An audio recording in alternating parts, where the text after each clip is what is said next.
ನಮಸ್ಕಾರ. ಎನ್ಆರ್ ಪರ ಸುದ್ದಿ ಸಮಾಚಾರಕ್ಕೆ ಸ್ವಾಗತ. ಇಂದು ಮಂಗಳವಾರ.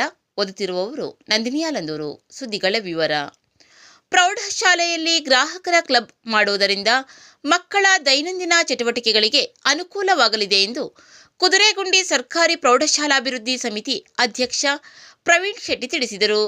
ಅವರು ಶನಿವಾರ ಕುದುರೆಗುಂಡಿ ಸರ್ಕಾರಿ ಪ್ರೌಢಶಾಲೆಯಲ್ಲಿ ಅರಿವು ಗ್ರಾಹಕ ಕ್ಲಬ್ ಉದ್ಘಾಟನೆ ಹಾಗೂ ಮಕ್ಕಳ ಸಂತೆ ಹಾಗೂ ಪೋಷಕರ ಕ್ರೀಡಾಕೂಟ ಉದ್ಘಾಟಿಸಿ ಮಾತನಾಡಿದರು.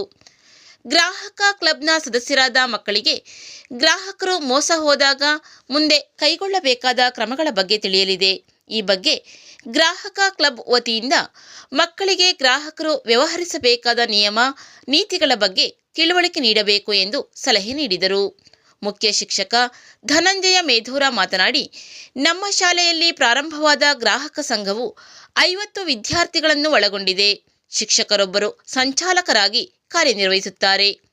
ಈ ಸಂಘದ ಘೋಷವಾಕ್ಯ ರಚನೆಯ ಸ್ಪರ್ಧೆ, ಪ್ರಬಂಧ ಸ್ಪರ್ಧೆ ಆಯೋಜಿಸಿ ಮಕ್ಕಳಿಗೆ ಉತ್ತೇಜನ ನೀಡುವುದರೊಂದಿಗೆ ಅರಿವು ಮೂಡಿಸುತ್ತೇವೆ. ನುರಿತ ಸಂಪನ್ಮೂಲ ವ್ಯಕ್ತಿಗಳಿಂದ ಗ್ರಾಹಕರ ಸಂಘದ ಕುರಿತಾಗಿ ಅರಿವು ಮೂಡಿಸುವ ಕಾರ್ಯಕ್ರಮ, ಮಕ್ಕಳ ಸಂತೆ, ಗ್ರಾಹಕರ ಕೇಂದ್ರಗಳಿಗೆ ಭೇಟಿ ಮುಂತಾದ ಕಾರ್ಯಕ್ರಮ ನಡೆಸಲಾಗುವುದು ಎಂದರು. ಇಂದು ಮಕ್ಕಳ ಸಂತೆ ಏರ್ಪಡಿಸಿದ್ದು, ಇದರಿಂದ ಮಕ್ಕಳಿಗೆ ದಿನನಿತ್ಯದ ವ್ಯವಹಾರ ತಿಳಿಯಲಿದೆ. ದಿನನಿತ್ಯ ಬಳಕೆಯ ವಸ್ತುಗಳ ಬೆಲೆ ಸಹ ಮಕ್ಕಳಿಗೆ ತಿಳಿಯಲಿದೆ ಎಂದರು. ಸಭೆಯಲ್ಲಿ ಗ್ರಾಹಕ ಸಂಘದ ಸಂಚಾಲಕ ಶಂಕರಗೌಡ, ಶಾಲಾಭಿವೃದ್ಧಿ ಮತ್ತು ಮೇಲುಸ್ತುವಾರಿ ಸಮಿತಿಯ ಸದಸ್ಯರಾದ ರಾಘವೇಂದ್ರ, ಪಾಪಣ್ಣ, ಕೃಷ್ಣಮೂರ್ತಿ, ಶಾಲಿನಿ, ವಸಂತಿ, ಉಮಾ ಹಾಗೂ ಶಿಕ್ಷಕರಾದ ಬಿ ಪ್ರಕಾಶ್, ಉಷಾ, ಜ್ಯೋತಿ, ವಾಣಿ, ರೂಪಾ, ಯೋಗೇಶ್ವರಿ, ಶಿಲ್ಪಾ ಭಟ್, ಶಂಕರಗೌಡ, ವಿಠಲ ಉಪಸ್ಥಿತರಿದ್ದರು. ನಂತರ ನಡೆದ ಮಕ್ಕಳ ಸಂತೆಯಲ್ಲಿ ಮಕ್ಕಳು ದಿನನಿತ್ಯ ಉಪಯೋಗಿಸುವ ವಸ್ತುಗಳಾದ ಅಕ್ಕಿ, ತರಕಾರಿ, ಎಲೆ, ಅಡಿಕೆ, ಬಾಳೆ ಎಲೆ, ಬಾಳೆಹಣ್ಣು ಮುಂತಾದ ವಸ್ತುಗಳನ್ನು ಮಾರಾಟ ಮಾಡಿದರು. ನಂತರ ಮಕ್ಕಳ ಪೋಷಕರಿಗಾಗಿ ವಿವಿಧ ಕ್ರೀಡಾಕೂಟ ಏರ್ಪಡಿಸಿ ಬಹುಮಾನ ವಿತರಿಸಲಾಯಿತು.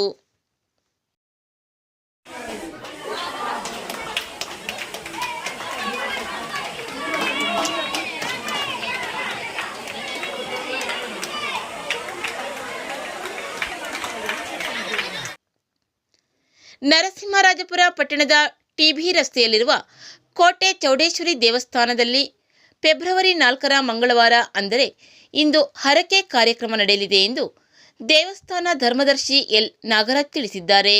ಬೆಳಿಗ್ಗೆ ಗ್ರಾಮ ದೇವತೆಗಳಿಗೆ ಮಡಲಕ್ಕಿ ಸೇವೆ, ಸಂಜೆ 7ರಿಂದ ಪ್ರಸಾದ ವಿನಿಯೋಗ, ರಾತ್ರಿ ಸುಗಮ ಸಂಗೀತ ಕಾರ್ಯಕ್ರಮ ನಡೆಯಲಿದೆ. ಭಕ್ತರು ಆಗಮಿಸಬೇಕು ಎಂದು ಅವರು ಮನವಿ ಮಾಡಿದ್ದಾರೆ.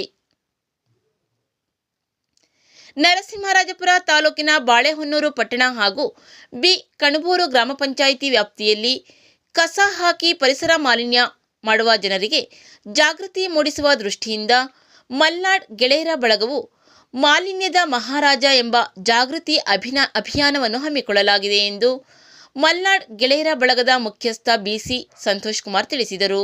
ಅವರು ಬಿ ಕಣಬೂರು ಗ್ರಾಮ ಪಂಚಾಯಿತಿ ಆವರಣದಲ್ಲಿ ಮಾಲಿನ್ಯದ ಮಹಾರಾಜ ಜಾಗೃತಿ ಅಭಿಯಾನದ ಬ್ಯಾನರ್ ಬಿಡುಗಡೆಗೊಳಿಸಿ ಮಾತನಾಡಿದರು.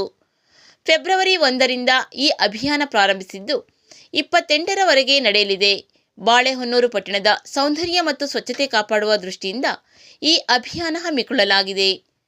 ಬಿ ಕಣಬೂರು ಗ್ರಾಮ ಪಂಚಾಯಿತಿಯ ವ್ಯಾಪ್ತಿಯ ರಸ್ತೆ ಬದಿ, ಹಳ್ಳ, ಕೆರೆ, ನದಿ ಮುಂತಾದ ಕಡೆ ಕಸ ಹಾಕಿ ಪರಿಸರ ಮಾಲಿನ್ಯ ಉಂಟುಮಾಡುವ ವ್ಯಕ್ತಿಗಳನ್ನು ಗುರುತಿಸಿ ಅಂತಹವರಿಗೆ ಮಾಲಿನ್ಯದ ಮಹಾರಾಜ ಎಂದು ವ್ಯಂಗ್ಯವಾಗಿ ಗೌರವಿಸಲಾಗುವುದು. ಕಸ ಬಿಸಾಡುವವರ ವ್ಯಕ್ತಿಗಳ ಫೋಟೋ ಅಥವಾ ವಿಡಿಯೋ ಸಾರ್ವಜನಿಕರು ಕಳಿಸಬಹುದು. ಈ ಅಭಿಯಾನಕ್ಕೆ ಪೊಲೀಸ್ ಠಾಣೆ ಹಾಗೂ ಬಿ ಕಣಬೂರು ಗ್ರಾಮ ಪಂಚಾಯಿತಿ ಸಹಕಾರ ನೀಡಲಿದೆ ಎಂದರು. ಈ ಸಂದರ್ಭದಲ್ಲಿ ಬಿ ಕಣಬೂರು ಗ್ರಾಮ ಪಂಚಾಯಿತಿ ಅಧ್ಯಕ್ಷ ರವಿಚಂದ್ರ ಮಾತನಾಡಿದರು. ಗ್ರಾಮ ಪಂಚಾಯಿತಿ ಸದಸ್ಯರಾದ BK Madhusudan, Ibrahim, Shafi, MS Arunesh, PDO Kashappa, ಕಾರ್ಯದರ್ಶಿ ರಾಮಪ್ಪ ಮತ್ತಿತರರು ಉಪಸ್ಥಿತರಿದ್ದರು. ಏನಿವತ್ತು ಮಾಲಿನ್ಯದ ಮಹಾರಾಜ ಅನ್ನೋ ಒಂದು ವಿಶೇಷವಾದ ಒಂದು ಕಾನ್ಸೆಪ್ಟ್ ಇಟ್ಕೊಂಡ್ಬಿಟ್ಟು ಗ್ರಾಮ ಪಂಚಾಯಿತಿ ಹಾಗೂ ಪೊಲೀಸ್ ಠಾಣೆ ಸಹಯೋಗದೊಂದಿಗೆ ಮಲ್ನಾಡ್ ಗೆಳೆಯರ ಬಳಗ ಒಂದು ಅತ್ಯುತ್ತಮವಾದ ಕಾರ್ಯಕ್ರಮವನ್ನು ಇಟ್ಕೊಂಡಿದ್ದೀವಿ. ಏನಂದರೆ ಈಗ ಅಧ್ಯಕ್ಷ ಹೇಳಿದ್ರು, ನಾವು ಮೈಕಲ್ಲಿ ಅನೌನ್ಸ್ ಮಾಡಿದ್ವಿ, ಮತ್ತು ಎಲ್ಲ ಕಡೆಯಲ್ಲೂ ಕ್ರೀಡೆಯಿಂದ ಯುವಕರಲ್ಲಿ ಹೊಸ ಚೈತನ್ಯ ಬರಲಿದೆ ಎಂದು ಕಾಫಿ ಬೆಳೆಗಾರ ಸಿಎಂ ಮಹಾದೇವಗೌಡ ತಿಳಿಸಿದರು. ಅವರು ನರಸಿಂಹರಾಜಪುರ ತಾಲೂಕಿನ ಬಾಳೆಹೊನ್ನೂರು ಪಟ್ಟಣದ ಕಲಾ ಕ್ರೀಡಾಂಗಣದಲ್ಲಿ ಬಾಳೆಹೊನ್ನೂರು ಕ್ರಿಕೆಟ್ ಗೆಳೆಯರ ಬಳಗ ಆಯೋಜಿಸಿದ್ದ 13ನೇ ವರ್ಷದ ರಾಜ್ಯ ಮಟ್ಟದ ಆಹ್ವಾನಿತ ತಂಡಗಳ ಲೆದರ್ ಬಾಲ್ ಕ್ರಿಕೆಟ್ ಪಂದ್ಯಾವಳಿ ಉದ್ಘಾಟಿಸಿ ಮಾತನಾಡಿದರು. ಕ್ರೀಡೆಯಿಂದಲೇ ನಿರಂತರವಾಗಿ ತೊಡಗಿಸಿಕೊಂಡರೆ ಉತ್ತಮ ಆರೋಗ್ಯ, ದೇಹದಲ್ಲಿ ಉತ್ಸಾಹ ಮೂಡಲಿದೆ ಎಂದರು. ಕ್ರಿಕೆಟ್ ಗೆಳೆಯರ ಬಳಗದ ಸಂಯೋಜಕ ಅಲಳಿಕೊಪ್ಪ ಜಗದೀಶ್ ಮಾತನಾಡಿ, ನಮ್ಮ ಬಳಗದಿಂದ ಸತತವಾಗಿ 13 ವರ್ಷದಿಂದ ರಾಜ್ಯ ಮಟ್ಟದ ಲೆದರ್ ಬಾಲ್ ಕ್ರಿಕೆಟ್ ಪಂದ್ಯಾವಳಿ ಆಯೋಜನೆ ಮಾಡುತ್ತಿದ್ದೇವೆ. 8 ದಿನಗಳ ಕಾಲ ರಾಜ್ಯದ ವಿವಿಧ ತಂಡಗಳ ಆಟಗಾರರು ಪ್ರದರ್ಶನ ಮಾಡುತ್ತಾರೆ ಎಂದರು. ಸಭೆಯಲ್ಲಿ ಕುವೈಟ್ನ ಉದ್ಯಮಿ ಕ್ಲಿಫರ್ಡ್ ಲಾರೆನ್ಸ್ ಸಿಕ್ವೆರಾ, ಹಿರಿಯ ಕ್ರೀಡಾಪಟು ವೋಡಿ ಸ್ಟೀಫನ್, ಗೆಳೆಯರ ಬಳಗದ ಅಧ್ಯಕ್ಷ ಪೂರ್ಣೇಶ್, ಕ್ರೀಡಾಪಟು ನಾಗರಾಜ್ ಭಟ್, ಅಹಮದ್ ಆಲಿ, ಹಾಸ್ಯ ಸಾಹಿತಿ ಶ್ರೀಕೃಷ್ಣ ಭಟ್, ಆಟೋ ಚಾಲಕರ ಸಂಘದ ಅಧ್ಯಕ್ಷ ಸಂದೇಶ್, ಗೆಳೆಯರ ಬಳಗದ ಪ್ರಶಾಂತ್ ಮತ್ತಿತರರು ಉಪಸ್ಥಿತರಿದ್ದರು. ಕ್ರಿಕೆಟ್ನಲ್ಲಿ ಇದ್ದಷ್ಟು ಸಹೋದರತೆಯ ಅವಕಾಶ ಬೇರೆ ಹೆಚ್ಚಿನ ಆಟಗಳಲ್ಲಿ ಇರುವುದಿಲ್ಲ. ಎಲ್ಲರೂ ಒಂದಾಗಿ ಸೇರಿಕೊಂಡು ಆಡುವಂಥ ಆಟ ಈ ಕ್ರಿಕೆಟ್ ಆಟ.